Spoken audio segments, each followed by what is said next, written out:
How good is the class of interior offensive linemen this year? Well, I'm starting an 11-part series. I've started kind of at 11, 10, and 9, and that's where we're kind of starting. So number 9 out of 11 is the interior offensive line. There's a couple first round guys I really like. Will Campbell from LSU. He's been their left tackle for the last couple seasons. I think unquestionably the best offensive lineman in this draft. I think what's going to make he's a tackle in college, but shorter arms might make him a guard in the NFL. Either way, I think he's a potential Pro Bowler.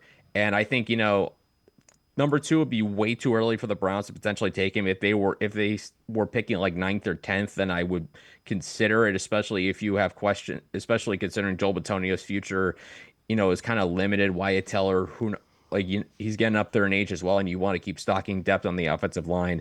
But two is way too early to take him. The other guy who's a first round guy I had mocked in my first round, I believe to the Ravens, or I remember right, and that was Tyler Booker from Alabama, 6'5", 325 pounds, big, powerful, intelligent guard. This is another one of those highly touted prospects that Alabama got at the end of the Nick Saban era.